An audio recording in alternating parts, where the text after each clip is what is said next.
Pendant que certaines personnes disent qu'Assimi Goïta a déjà fait le plus dur et qu'il est en train de donner la direction que le Mali devra suivre dans les années à venir. Les voix de l'autre côté commencent à se lever aussi pour dénoncer. Un peu comme ce qui se passe au Burkina Faso, on le retrouve aujourd'hui au Mali. Certains Maliens qui se lèvent et commencent à dénoncer. Vous savez, avec des coupures d'électricité, avec les difficultés que les Maliens vivent actuellement, vous savez que si vous n'avez pas un peuple qui est totalement développé et qui a la même envie que vous de vaincre, vous aurez bien évidemment des compatriotes qui vont se lever. Pourtant, les Africains et les Maliens en particulier aujourd'hui doivent prendre exemple sur la Russie. Vous savez, beaucoup de Russes aussi étaient contre la guerre en Ukraine. Mais pour l'intérêt général, pour l'intérêt supérieur de la nation, ces Russes sont restés tranquilles et ont apporté le soutien à leur gouvernement. Parce qu'ils savaient, et ils savent jusqu'à ce jour, que le combat de M. Vladimir Poutine est un combat qui sera bénéfique pour eux. Et que même s'ils subissaient toutes les sanctions du monde entier, ils devraient serrer les ceintures et rester plus forts que jamais pour la réussite de la mission spéciale en Ukraine qu'a lancée Vladimir Poutine. Mais quand il s'agit de nous les Africains, vous trouvez les compatriotes qui se lèvent, se révoltent contre les gouvernements en place et qui commencent à c'est-à-dire à dénigrer, à insulter, à manquer le respect et à faire comme s'ils sont en train de vivre l'enfer. Vous devez comprendre un truc. Vous ne devez pas directement demander le beurre et l'argent du beurre tout de suite. Le Mali est un pays en guerre, en proie au djihadisme, au terrorisme, à une rébellion armée. Le Mali est un pays qui était quasiment déjà séparé, où un deuxième pays était naissant qui s'appelle la Zawad. Le Mali a des territoires comme Kidal qui n'étaient plus contrôlés par l'armée. Est-ce que vous pensez qu'Assimi Goïta peut venir changer la couleur du Mali directement sans d'abord assurer la sécurité de cet État-là?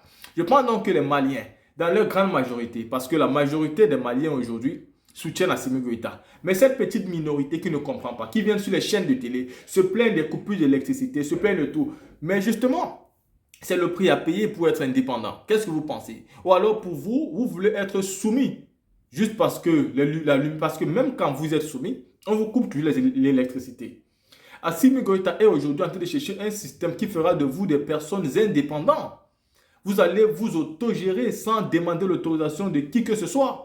Et vous devez en être fier aujourd'hui. Au lieu de ça, vous trouvez des citoyens aujourd'hui qui se lèvent, qui se plaignent, qui disent que non, le Mali va de pire en pire, que les anciens présidents étaient mieux, que eux ils préfèrent l'ancien système parce qu'ils avaient la lumière, ils ne subissaient pas les coupures d'électricité. Non, soyez patients, car c'est aussi ça. Il y a un plan, mais surtout il y a des objectifs. Assimi Goïta n'est pas en train de faire n'importe quoi. Dites-vous qu'il est en train de rétablir l'ordre dans l'intégralité du pays. Et après cela, il y aura c'est-à-dire, il y aura ce développement qui suivra de manière automatique. Déjà que pendant qu'il combat les terroristes, il commence aussi à développer le pays. Mais quand le pays sera totalement sécurisé et que le Mali aura donc retrouvé toute sa paix en ce moment, hein, le Mali avec toute la quiétude, vous pourrez vous-même vous rendre compte que le président Assimi Goïta fera un travail exceptionnel et surtout vous aurez des élections.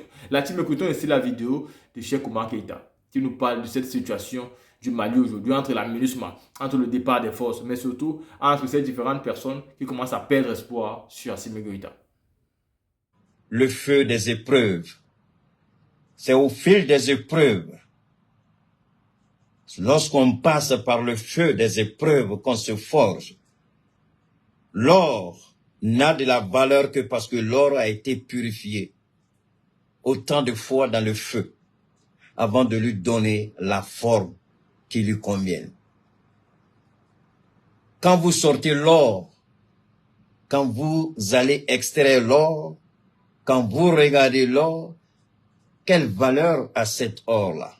Aucune. Vous me direz qu'il t'a dit cet or. Oui, quand on n'est pas là à l'école, on peut tout mélanger. On peut dire 7 or comme 7 or. Ça dépend de la prononciation. Tu ne peux pas piéger Keïta. Alors donc, quand vous regardez l'or qui est extrait, sans aucune forme, mais pour donner à cet or la forme que vous voulez, pour que l'or capte votre regard, pour que votre cœur épouse cet or, il faut le faire passer dans le feu, le mouler et lui donner une forme éblouissante. Quand vous dites, regardez, non, je ne peux pas laisser ça, il faut qu'ils achètent. C'est l'épreuve du feu qui a donné à cet élément précieux la forme qui vous a plu. Le Mali est passé par ce que je peux appeler l'épreuve du feu, l'épreuve des épreuves. Le Mali a connu la trahison, l'épreuve des trahisons, le mensonge, la duplicité, la manipulation, la corruption, la trahison. Et aujourd'hui, le Mali renaît de ses cendres pour retrouver la grandeur d'une nation. C'est le feu des forces armées, le feu des Fama, le feu des Fama, le feu des Fama avec à leur tête un forgeron digne de ce nom, Assimi Goïta, qui donne aujourd'hui au Mali la beauté, la splendeur, la grandeur qui va avec le Maliba. On ne peut que regarder la construction de cette œuvre, une œuvre titanesque, une œuvre magnifique, sublime, qui est passée par l'âge des épreuves, le feu, le feu, le feu. On nous a menti, mais combien de temps peut tenir un mensonge? Le feu vient pour brûler le mensonge et faire éclater la vérité. Le feu des Fama. On nous a trahis et on nous a fait croire que c'était ainsi. Le feu de la vérité, la trahison ne peut pas tenir, n'est-ce pas? Et le feu de la vérité fait disparaître la trahison et la vérité éclate. Merci aux Fama. On nous a fait croire tellement de choses que le feu de la vérité est venu pour donner un véritable sens au combat héroïque et patriotique du président Assimi Goïta. Le forgeron. Le forgeron. Ce n'est pas une expression péjorative, non. En politique, quand vous êtes un forgeron, vous avez atteint un niveau. Le petit esprit ne donne aucun sens au forgeron. Mais c'est le forgeron qui moule et qui donne la forme. On dit constructeur autant pour moi de véhicules. Wow, mais ce sont des forgerons. Ouh, non. Ce sont des ingénieurs. Nous, on dit forgerons chez nous. Chez eux, on dit ingénieurs. Waouh! Voilà comment le blanc nous a manipulés et continue de nous assommer avec son mensonge. Chez nous, ce sont des forgerons. Chez eux, ce sont des ingénieurs. Waouh! Waouh! Vous commencez à voir un peu clair dans ce que je suis en train de dire. Nous sommes à l'école de la vie, hein. Keïta, quand il est inspiré par Dieu, il partage avec tout le monde, il ne garde pas pour lui seul. C'est pourquoi les vidéos de Keïta sont des vidéos historiques et anthologiques. Ça reste. Ce sont des vidéos d'éducation. Donc, le forgeron Assimi Goïta est en train de forger le Mali et donner la forme qui correspond au Mali. On a conçu le Mali croix dans la tête. Lui, le premier forgeron, le premier citoyen, il forge en fonction des désirs et des désirata des Maliens. Les Maliens disent, on veut le Mali croix. Qu'est-ce que tu nous proposes, monsieur le forgeron? Assimi Goïta, il regarde et dit, laissez-moi façonner ce Mali-là que vous voulez. Et Assimi façonne le Mali. On rentre à Kidal et on s'assoit. Parce que le forgeron a terminé son travail. En Djoula, on dit Numouké. Assimi a fini. Il a terminé. C'est pourquoi, rappelez-vous, Lorsque la MINUSMA sortait de Kidal, j'ai dit tout est fini, tout est terminé. Assimi ne va pas changer son programme parce que le forgeron avait déjà fini de faire son travail. On allait à Kidal, on a nettoyé Kidal et on continuait encore de ratisser. Ha! S'ils sont garçons, ils n'ont qu'à venir, on va voir. Wow, wow.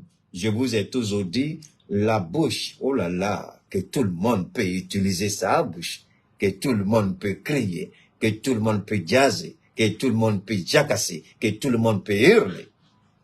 Mais hurler et accomplir, c'est pas la même chose. Est-ce que vous comprenez? Hurler et piailler, c'est pas la même chose. Hurler et jacasser, c'est pas la même chose.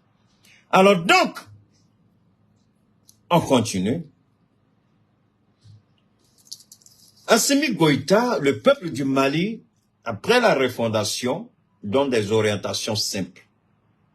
Ces orientations, il faut les appliquer. Mais avant d'en arriver là, vous avez tous écouté le Premier ministre Choguel Kokola Maïga. Le Premier ministre Choguel Kokola Maïga, vous l'avez entendu, comment la France avait préparé la scission du Mali. Mais vous savez, rappelez-vous, le Premier ministre aujourd'hui, moi je suis heureux, le Premier ministre, il fait beaucoup de révélations. Ça, il faut être honnête et il faut dire grand merci au Premier ministre qui fait beaucoup.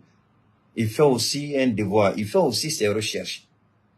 Et chaque fois quand le Premier ministre parle, si les gens sont intelligents, que les gens écoutent. Parce que le Premier ministre Assimi Goïta et le Premier ministre Afroulaye Choguel Kokala Maïga, chaque fois qu'il sort, il parle, il essaie d'éveiller la conscience, éduquer la conscience. Le Premier ministre, on nous parle du deal entre les terroristes, la MINUSMA, la France, dans l'objectif de diviser notre pays. Dans tous les cas, c'est une information qui n'est pas nouvelle, mais la qualité de l'information, les éléments de l'information, il y a des éléments nouveaux dedans, dans ce qu'il a dit. Sinon, l'objectif, nous le savions tous, puisque je vous ai déjà présenté moi-même une carte qui se trouve dans le bureau du journal Le Monde, qui est basé à Paris. Une carte sur laquelle le Mali est divisé. C'est en cela que je vais revenir répondre à ce petit journaliste de For You Media. S'il y a quelqu'un qui écoute For You Media, si vous connaissez quelqu'un qui est connecté à ces petits journalistes, pas eux tous, ce serait insulter l'ensemble de la presse, non. Mais il y a un petit journaliste, j'espère que vous allez le retrouver, je vais vous montrer son image. Pourquoi je dis que les journalistes doivent s'éduquer, se former? Et For You Media devrait faire ce qu'on appelle des recherches. Et je demande au directeur de publication de For You Media d'arrêter, parce que s'ils ne veulent pas voir Keïta comme leur ennemi, parce que s'ils me provoquent, je vous jure au nom de Dieu, ils me verront comme leur ennemi. Et chaque fois, je me ferai le devoir et le plaisir d'aller écouter leur baliverne et puis les recadrer. Donc j'espère que le petit journaliste, c'est parce qu'il n'est pas suffisamment éduqué sur le plan l'ivresse, je veux dire. Il n'a pas la formation journalistique, il n'a pas la connaissance historique, il est très mal formé et je demande à For You Media, même si par le passé, je passais sur leur plateau, c'est pas des raisons que je vais fermer les yeux sur un certain nombre de choses. Je vous ai expliqué l'appellation Nord Mali et le nord du Mali. Le nord du Mali est une expression conçue, imaginée et divulguée par la France. On ne dit pas le nord Mali, Mais le petit raté de journaliste qui est assis sur le plateau de Forio Média, est-ce qu'on dit Nord Cameroun? Il n'a qu'à même montré une partie du Cameroun qu'on dit Nord Cameroun. Voilà des ratés comme ça, des journalistes pervers qui ne connaissent rien au journalisme, qui courent après les Français, qui ramassent la connerie des Français, et puis ils veulent se dire, voilà un journal panafricain. Quel journal panafricain digne de ce nom va dire Nord Mali? S'il y a un journaliste qui pense qu'il est assez cultivé, il a la connaissance, il connaît son travail. Wallahi billahi, je demande à Dieu, si les garçons qui viennent s'asseoir, qu'on débatte de nord du Mali ou nord Mali, il va laisser sa queue. Et après notre entretien, je ne suis même pas certain s'il aura le courage encore d'exercer la profession de journalisme. Ils ne comprennent même pas le français. Voilà des ratés journalistes qui vont s'asseoir en dit Forio Média et le directeur de publication n'est pas en mesure de rectifier cela. Nord Mali, on ne dit pas Nord Mali, on dit, monsieur les journalistes ratés de Forio Média, on dit le nord du Mali. C'est un nord qui appartient au Mali. Nord Mali, montrez-moi une région Nord Mali. Qu'on me montre Nord Mali. Qu'on me montre une région à Nord Mali. Sur la carte, qu'on vienne me montrer le Nord Mali. Ça n'existe pas. C'est un fantasme de la France mis en place avec les rebelles criminels, assassins et terroristes. Ils disent Nord Mali parce que dans l'entendement Nord Mali, Kidal n'appartient pas au Mali. Alors quand ces petits ratés de journalistes, Forio Média, disent qu'ils sont des journalistes, et puis ils parlent de Nord Mali, il ne fait que répéter comme un perroquet qui répète ce que le maître français, le maître colon dit. Je donne un avertissement à Forio Média. Ressaisissez-vous et appelez les choses par leur nom. Il n'y a pas de Nord Mali chez nous, dans le Sahel. Il y a le nord du Mali, le nord du Burkina Faso, le nord du Niger. Idiot, pourquoi tu ne dis pas nord Niger? Pourquoi tu ne dis pas nord Burkina? Pourquoi tu ne dis pas nord Côte d'Ivoire? Pourquoi tu ne dis pas nord Cameroun? Maudit, tu dis nord Mali. Idiot. Qu'il me montre la carte qui dit nord Mali.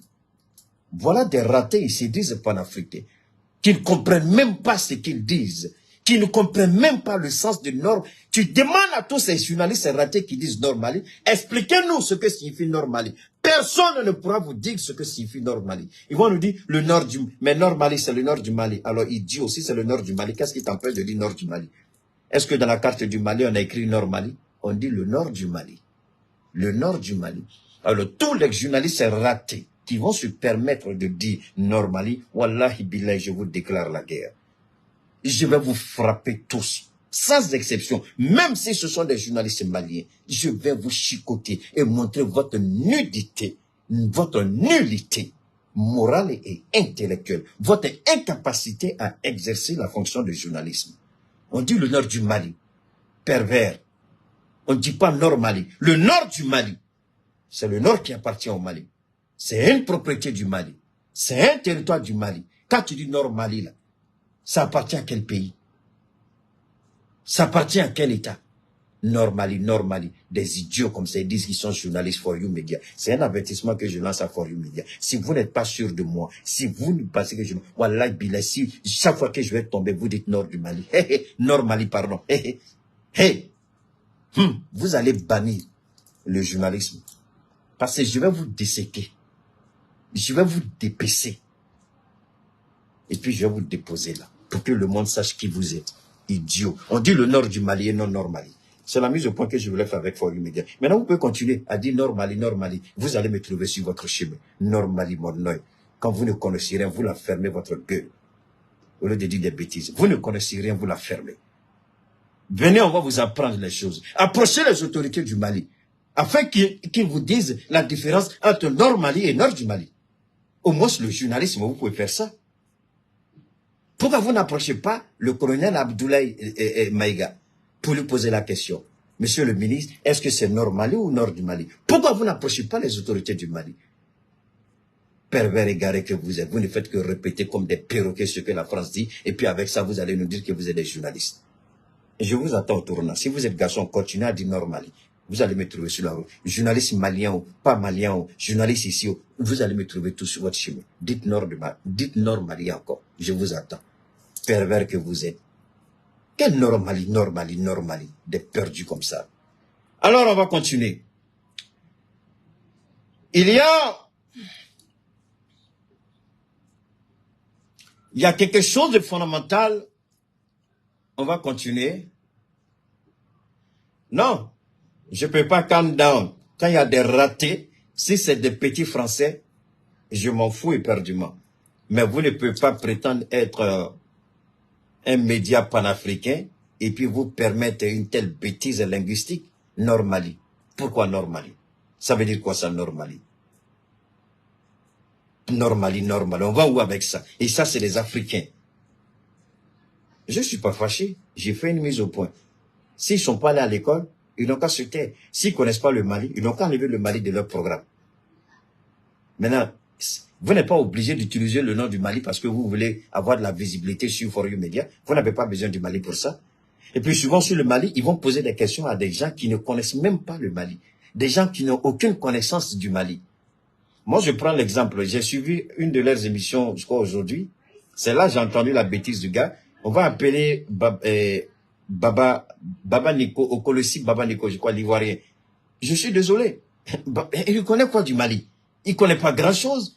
Ce qu'il dira du Mali, c'est ce qu'il aura lu sur la presse.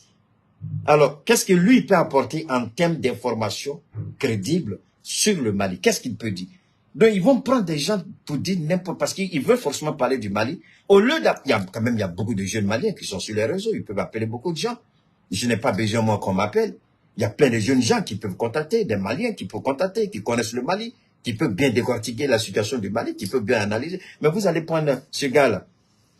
Le gars, il est rentré dans la politique à cause de Laurent Gbagbo, dû à l'arrestation de Laurent Gbagbo. Donc, il connaît rien du Mali. Il faut aller, je parle d'abord après. Je dis après, je vais regarder. Donne-moi une seconde. D'accord. Tu as fait quoi? Tu as fait quoi? Non, je ne monte pas. Je l'ai monté. C'est ce que tu as fait à l'école? Est-ce que tu as écrit? Attends. Non, tu n'as pas fini. J'ai vu. Il a fait. Non, reste là-bas. Tu passes pas, tu n'as pas encore l'âge qu'on te voit. Reste là-bas. C'est pas encore le moment pour toi. Ok, tu as bien écrit, c'est bien. Tu as écrit très bien. Faut continuer à travailler. Et puis, il y a un autre. Et puis, Gaoussou, je suis en train de travailler avec les gens. Faut pas les fatiguer. Quoi?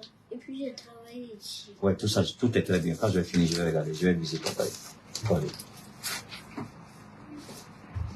Quand lui, il travaille bien, c'est ça le problème. Il travaille franchement que tu regardes. Faut aller après. Alors donc, on va revenir rapidement. Mais ça, c'est For You Media, c'est leur problème. Qu'ils prennent des gens qui maîtrisent et qui connaissent le Mali.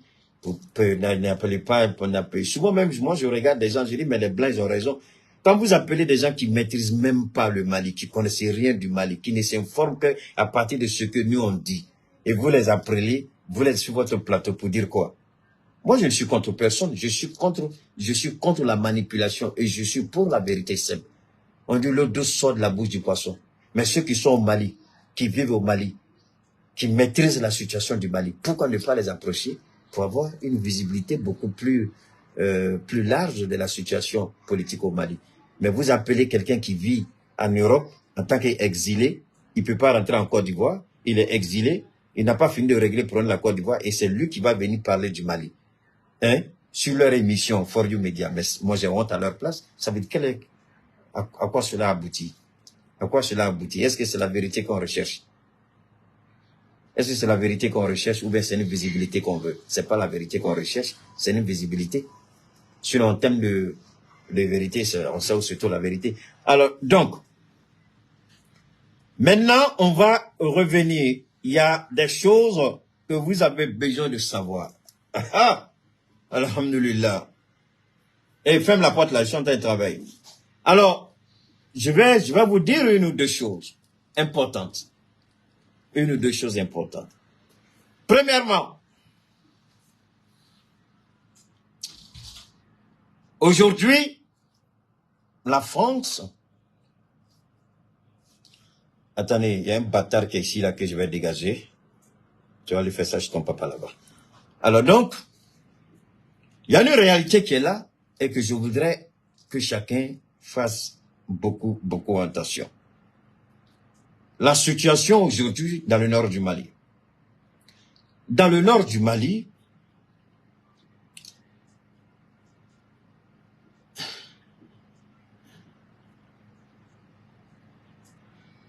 ouais, bon, il n'y a pas de problème, c'est l'homonyme de mon papa, bon, ça se comprend, non? Alors donc, comme je disais, dans le nord du Mali, on disait qu'il y a une possibilité de scission, une possibilité de partage. Je vous ai fait écouter Cornebeuf, le ministre français chargé des armées. Le ministre français chargé des armées. Vous l'avez entendu devant des petits sénateurs en commission réunie. C'était pas l'ensemble du Sénat, mais c'était une commission du Sénat. Et devant cette commission, il a dit que en quelques semaines, le Mali va tomber et le Mali va devenir un califat. Il n'était pas le seul. Le président Emmanuel Macron l'a dit. La première ministre Elisabeth Borne l'a dit. La ministre coloniale, ministre des Affaires étrangères l'a dit. Et Cornebeuf, ministre des Armées, l'a dit. Donc, le président le dit, son premier ministre le dit, son ministre des Affaires étrangères le dit, et son ministre des Armées le dit. Donc, il y a 3 membres du ministère, du gouvernement français, autant pour moi, qui disent à haute et intelligible voix, le président ouvre le bal, la première ministre, ministre des Affaires étrangères et ministre des Armées, tous viennent sur le même refrain, le même leitmotiv, le même narratif. Le Mali sera divisé, le Mali sera pris, il y aura un califat au Mali. Tous viennent et de façon unanime, ils le disent. L'objectif était la préparation, la mauvaise préparation, l'anticipation, et le Mali a fait un jeu que très souvent on n'en parle pas. Mais alhamdoulilah, ce soir on va en parler. Ce soir, Dieu décide de nous faire grâce, on va en parler. On parle tous du départ précipité de la MINUSMA. Et le camp qui a été occupé par les forces du mal, les terroristes et les rebelles criminels.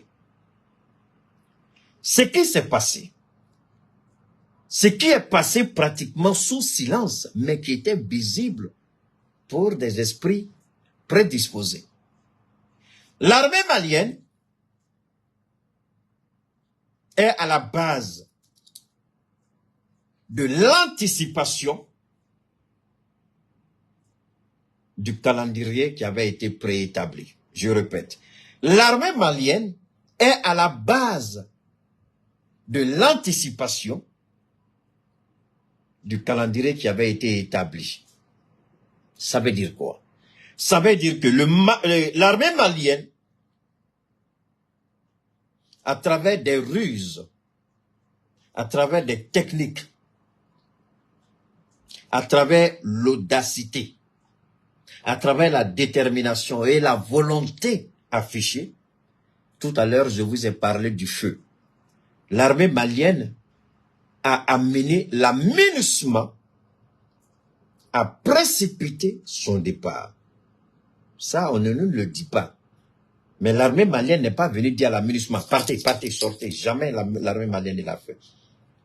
Il y a eu un incident dont vous avez été tous témoins. Mais qui a rapporté cet incident? C'est RFI. Comment ça? Rappelez-vous, l'armée tchadienne, d'ailleurs au camp, dans cette emprise de la MINUSMA, ce n'était pas seulement l'armée tchadienne qui était, il y avait 3 nationalités, 3 pays. L'Égypte, la Guinée et le Tchad. Voilà les 3 pays qui étaient à l'intérieur de cette base-là, de la MINUSMA. Et curieusement, ça c'est bon, au niveau d'Aguelok, l'armée tchadienne était là-bas aussi. Donc, l'armée malienne est venue se prédisposer pour regarder les emprises de la MINUSMA à Guelok et puis Tessanit. Et l'armée tchadienne s'est énervée, s'est emportée. Mais quand le Mali faisait ça, ce qu'on ne nous a pas dit, que je vais dévoiler, on avait des suspicions de ce que la France avait convoyé suffisamment d'armes en Afrique au motif de soutenir un engagement militaire de la CEDEAO au Niger. Les armes qui sont venues étaient beaucoup trop. Les armes venues il y avait deux raisons, deux objectifs pour lesquels les armes ont été convoyées en Afrique de l'Ouest. 3 pays ont reçu suffisamment d'armes de la part de la France et des armes, c'était gratuit. La Côte d'Ivoire, la Guinée et le Bénin. Ces 3 pays-là, la France dit qu'il faut préserver ces pays-là pour ne pas tomber sous le coup aussi des coups d'État. Donc, le Sénégal a reçu une dotation importante d'armes.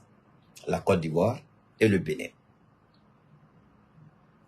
Évidemment, vous le savez, Christian Pied a donné l'information, d'autres armes ont été convoyées au Nigeria. Mais quelque chose d'extraordinaire s'est passé au Nigeria, vous avez entendu. Le président Tinubu, il a dit à la ministre des Affaires étrangères, celle qui a prédit l'hécatombe du Mali, va au niveau de la CEDEAO maintenant, regardez le ridicule. La France qui prédit l'hécatombe du Mali, la chute du Mali, la scission du Mali, la partition du Mali, la France court maintenant, va voir la CEDEAO pour poser la question, puisque la France ne croyait plus à Alassane Ouattara. Alassane Ouattara avait perdu la main. Alassane Ouattara n'était plus en mesure. Alassane Ouattara n'était plus fiable. Alassane Ouattara mentait beaucoup trop. Alassane Ouattara, Macron était déçu de Ouattara. Donc, Macron envoie la colonisation du ministre des Affaires étrangères au Nigeria. On dit l'eau douce vient de la bouche du poisson. Il faut aller écouter Tinubu, pourquoi il n'y a pas cette intervention. Parce que Ouattara mentait tout le temps et Macron en avait marre. Il a appelé Macky Sall pour lui demander à quel jeu joue Alassane Ouattara. Macky Sall a essayé de jouer, doubler, il n'a pas pu. Raison pour laquelle, quand Macky Sall est rentré à Dakar net, automatiquement, il s'est rendu à Abidjan pour aller rendre compte à Alassane Ouattara la situation par rapport à la CEDEAO, le Niger, la France, la déception de Macron. Et dans le même temps, regardez, je vous en prie, écoutez très bien. Dans le même temps, la France somme Alassane Ouattara de venir. Macron demande de toute urgence à Alassane Ouattara de venir. Le vendredi passé, Alassane Ouattara s'est envolé pour la France. Le vendredi passé, Alassane est parti. Mais on a maquillé ça comme étant une visite officielle. Mais tout le monde sait que c'est du bidon, c'est du vent. Donc il est parti. Évidemment, il y a des ministres. Il y aura des rencontres. On sait tous maquiller ces gens des rencontres-là. Les ministres vont se voir, ils vont discuter, mais en réalité, il y aura une tête-à-tête sérieux entre Alassane Ouattara et le président Macron. Mais avant que lui et Alassane n'échangent le même vendredi, la ministre était au Nigeria et Tinubu, de façon claire et nette, sans ambiguïté, Tinubu a dit à la ministre française, on ne fera pas d'intervention au Niger. J'ai trop à perdre si je veux faire une intervention. J'ai 7 États qui sont voisins avec le Niger. 7 États dont les parents vivent aussi bien au Nigeria qu'au Niger. Les Haoussa et les Amarma, ils vivent en harmonie. Ce sont des parents. C'est pas parents, c'est pas parenté éloigné. Ce sont de véritables parents. Alors, comment voulez-vous que j'attaque le Niger alors que j'ai les mêmes familles chez moi, sur mon territoire? C'est difficile. La population est contre. Donc, Tinubu dit ouvertement à la France, l'opinion nationale que vous craignez tant en France, notre opinion nationale au sein de la CEDEAO, pas seulement du Nigeria, mais de toute la CEDEAO, l'opinion nationale africaine, ouest africaine, tout le monde est contre une intervention militaire. Donc, on ne fera pas d'intervention. On va trouver d'autres moyens, mais on ne fera plus d'intervention militaire. Ça, au moins, c'était de façon claire et nette. Macron a entendu. Maintenant, il y a la situation qui est dans le nord du Mali. Qu'est-ce que l'armée du Mali fait? Qu'est-ce que les forces armées font? Qu'est-ce que nos forces armées, les FAMA, ont fait? Les FAMA sont allés se positionner de sorte que ceux qui sont dans le camp puissent les voir. Et ils ont orienté leurs canons vers les emprises. Ils ne sont pas venus s'arrêter et puis ils ont baissé le bout des canons et puis ils ont mis des bâches dessus. Non, les canons étaient bien debout et puis ils regardaient les emprises. Et il y avait des soldats qui étaient en position de tir. Ils les regardaient et ça énervait les Tchadiens. Comment on a su ça? Vous étiez tous témoins, RFI en a fait cas. C'est ainsi. Donc le Mali sait, on écoute très bien, je vous en prie, nos forces armées, le forgeron, Assimi Goïta, le forgeron, Assimi Goïta, le forgeron, ah Allah, si vous connaissez la force et la puissance d'un forgeron, les Blancs ils appellent ingénieur, chez nous ici on dit forgeron, on n'a qu'à accepter, c'est pas grave.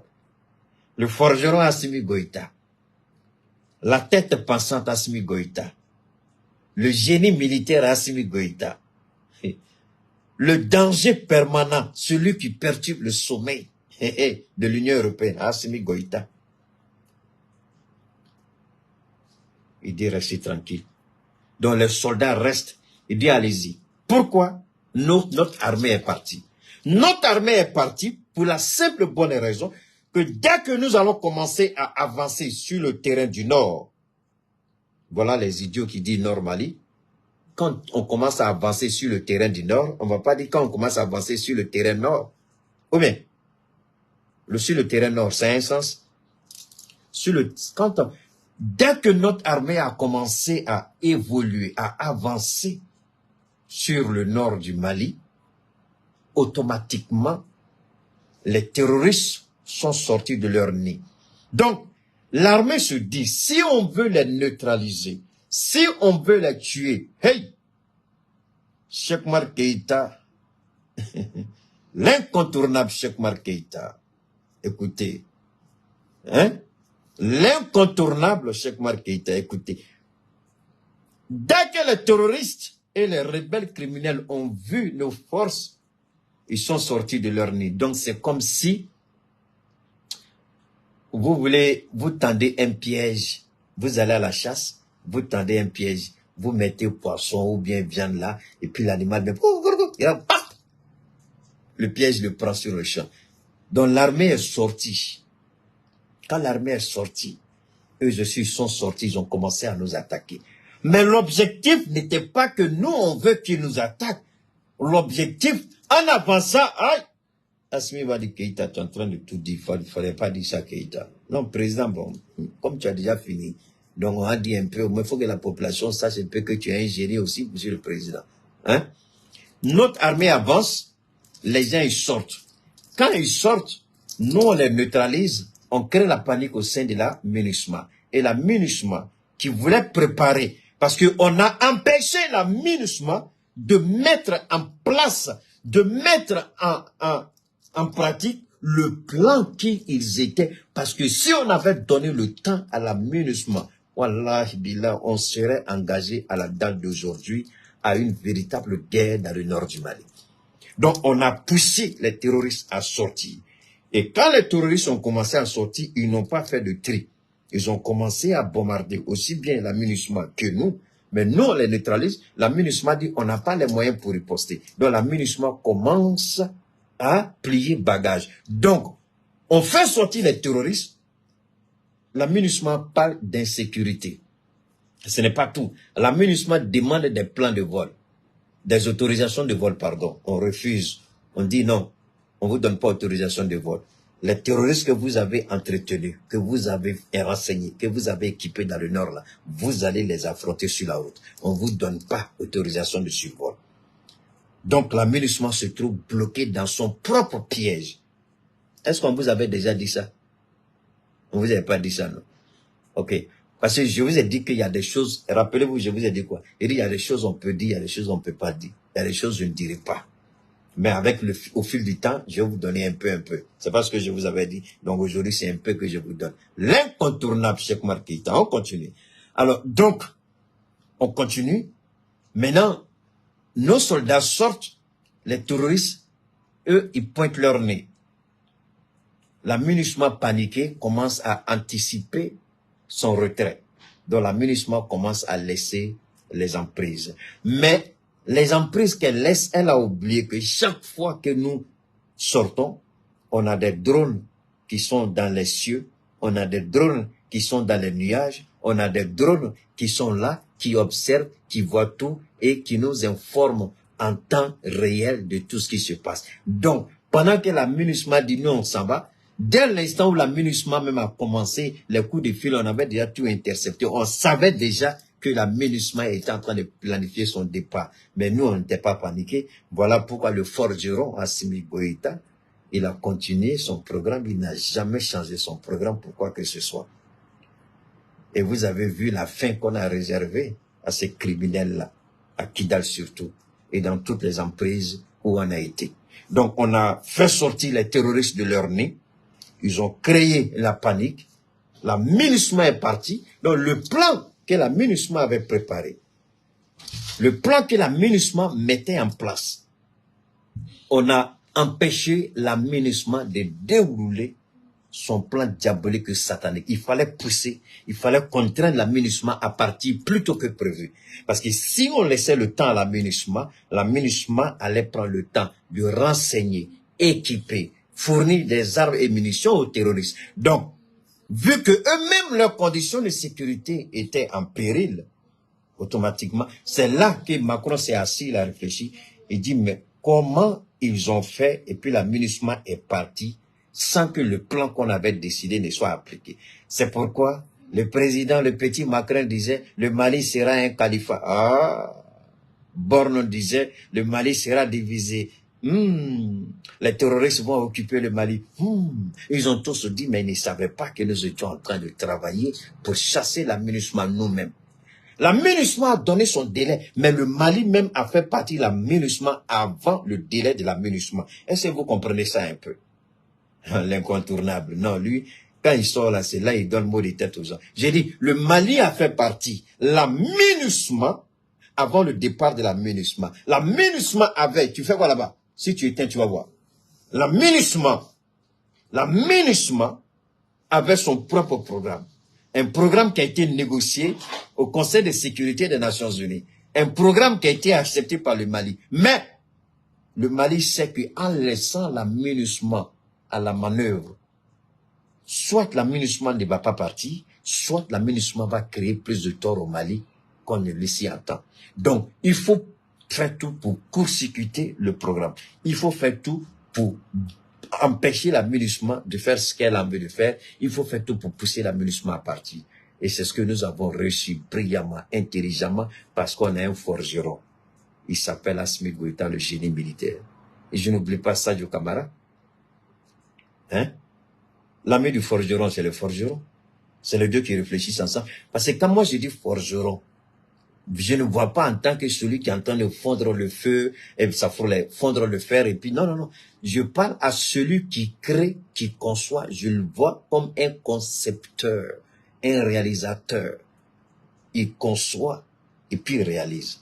Et c'est ça qu'Assimi a fait. Assimi a poussé avec Sadio Camara, on a mis un rouleau compresseur avec l'état-major des forces armées. Les drones ont été mis en contribution. C'est là qu'on a utilisé la grande capacité des drones. On a fait tout pour les pousser. On les a chassés. En fait, ça que les gens ne comprennent pas, beaucoup sont fâchés. La MINUSMA nous a trahi. Oui, on a obligé pour la première fois un pays africain, oblige l'Organisation des Nations Unies à commettre un parjure. Ce n'est pas tout. On oblige les Nations Unies à commettre des erreurs. Ce n'est pas tout. On les pousse à agir contre leurs propres intérêts. Pour la première fois. C'est pourquoi quand je regarde les Congolais qui parlent, Lingala, Nambiso, Nambiso, arrêtez votre Bisso Nambiso, le Congolais. On dit votre président là, c'est un dormeur. Il se fâche souvent. Assimi Goïta, Capitaine, ça fait 1 an seulement de pouvoir. Regardez ce qu'il fait.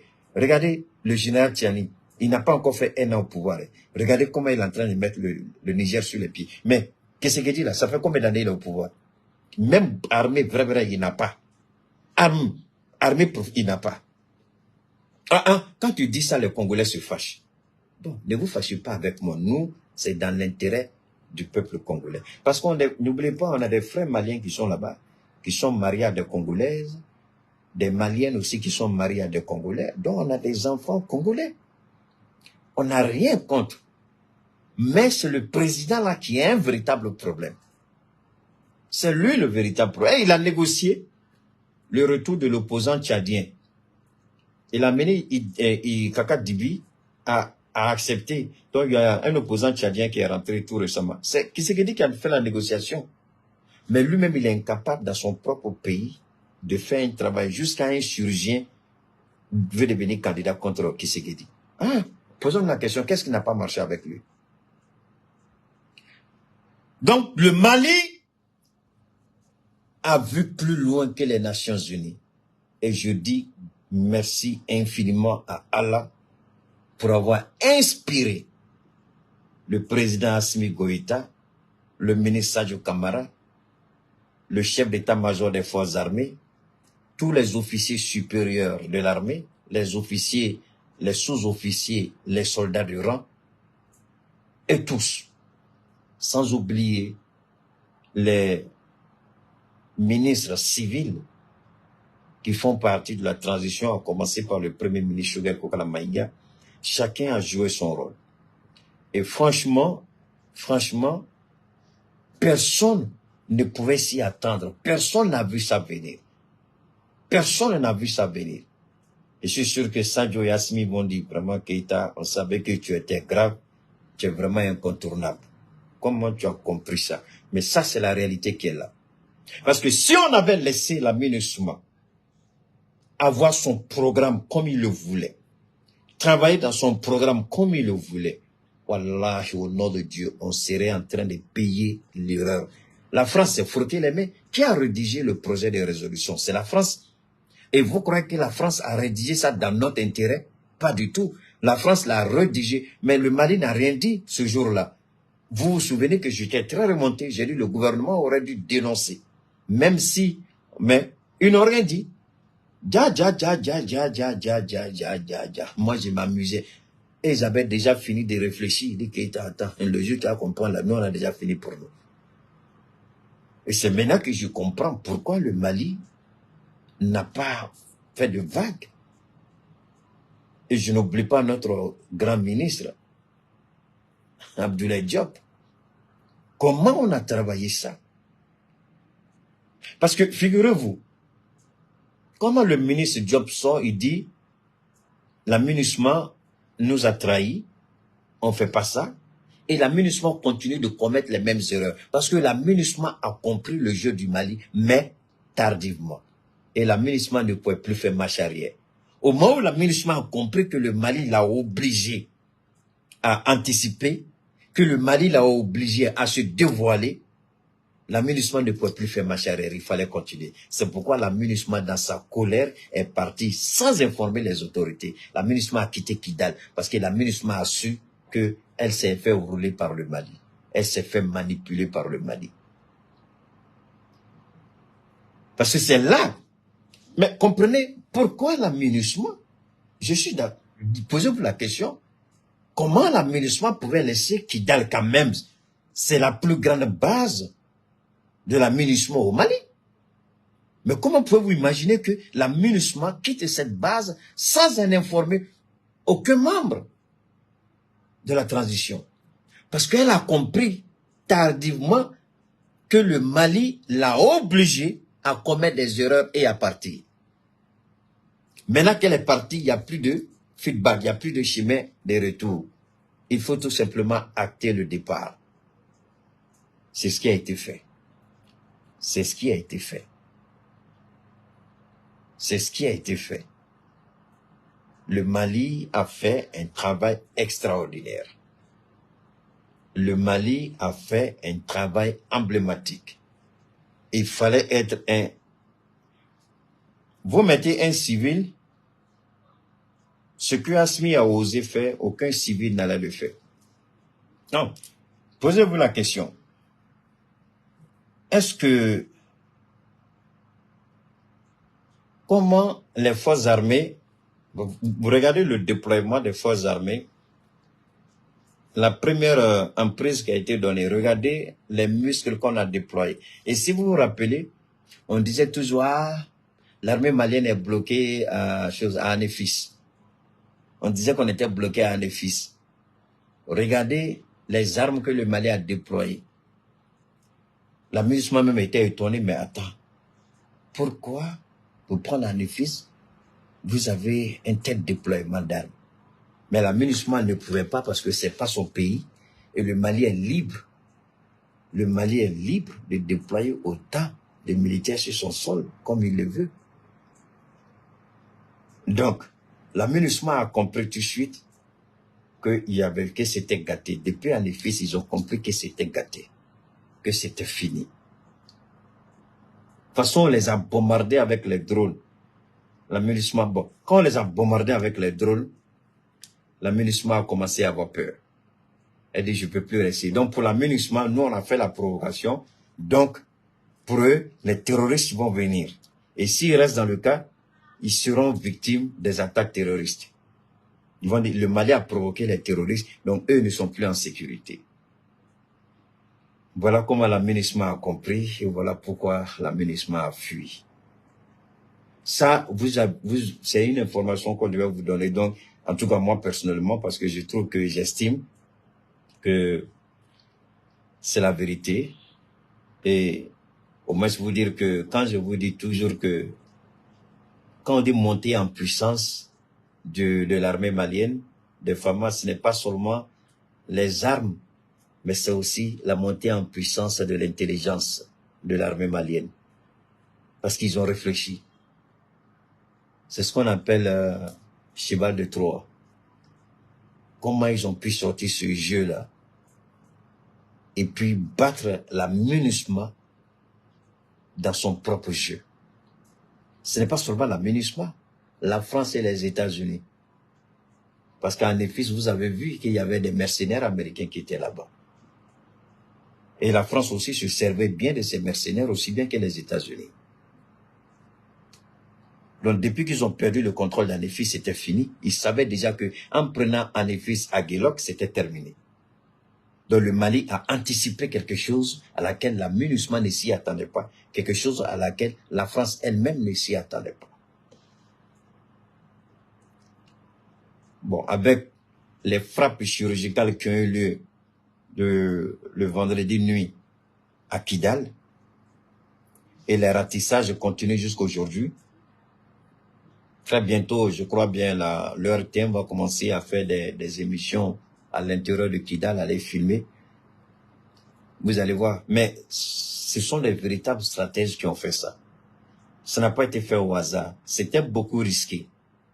Le plan était beaucoup risqué. Mais ceux qui étaient à la manœuvre, ceux qui étaient à la tâche, ce sont des hommes de terrain. Ils savaient très bien, parce que pour réussir une telle chose, il faut connaître la psychologie de ton adversaire. Et ils connaissaient trop bien, parce que eux-mêmes, ils étaient des hommes de terrain. Donc, ils connaissaient très bien la psychologie et des terroristes et des rebelles. Ils savent que en mettant un tel plan en marche, forcément, les gens vont tomber dedans. Et ils sont tombés dedans. La MINUSMA est tombée dedans, les terroristes. Ça dit que, c'est ce que j'ai dit. Ça dit que c'est un cheval de Troie. Ils ont frappé la MINUSMA et les terroristes en même temps. Ça dit que le Mali a frappé 2 grands coups en poussant un seul pion. Les FAMA. En poussant un seul pion, les FAMA, ils ont frappé 2 grands coups. Ils ont acté le départ anticipé de la MINUSMA et ils ont neutralisé en tout cas certaines velléités rebelles et les terroristes ont été affaiblis. C'est un coup de maître. Il faut être un génie militaire pour faire ça. Et Assimi, on doit le respecter. Même si on ne l'aime pas, on doit le reconnaître. Tous ceux qui faisaient la grande gueule, où est Mali? Où est le Mali? Monter en puissance, on voit rien. Mais est-ce que vous entendez la presse française parler de ce qui s'est passé? Mais la presse française allait faire jusqu'à aujourd'hui. TV5 Monde fait aujourd'hui des reportages même sur les rescapés de l'attaque du bateau Tombouctou. France 24 a fait des reportages sur ça. Mais on n'a pas vu France 24 faire des reportages sur les exploits récents du Mali, des forces armées du Mali. On ne les entend pas. On ne les voit pas. J'allais oublier. Bon, comme on est déjà presque... j'allais oublier. Vous voulez que je parle de ça? Hein? Vous voulez que je parle de ça? Attendez, je vais voir. Vous voulez vraiment que je parle de ça? Il y a un truc là. Je vais vous demander d'abord si vous voulez que je parle de ça. Parce que là, c'est fort. Attendez, je vais chercher puis je vais vous montrer. Bon, les forces armées, bravo aux FAMA. Vraiment, bravo infiniment aux FAMA. Il y a 2 éléments importants que j'ai oubliés. 2. Je dis, j'ai mené un combat. Et quand je vois le résultat aboutir, malgré mes détracteurs, je ne peux être qu'un homme béni. Et je suis béni par Allah lui-même. Parce qu'il me donne le courage de toucher du doigt cette réalité que beaucoup de personnes ont peur, ou du moins, leur esprit n'arrive même pas à capter. Ils ne voient même pas. Mais Dieu me permet d'en parler. Aujourd'hui, on n'a pas seulement la synergie des forces armées des 3 pays dans le Liptako-Gourma. Désormais, la radio-télévision du Niger, la radio-télévision du Burkina Faso, la radio-télévision du Mali ont signé tous les 3 un mémorandum. Donc désormais, les 3 télévisions vont travailler ensemble, partage d'expériences, et puis ils vont faire des couvertures ensemble. Est-ce que vous avez... On dirait que vous n'avez pas compris ce que j'ai dit.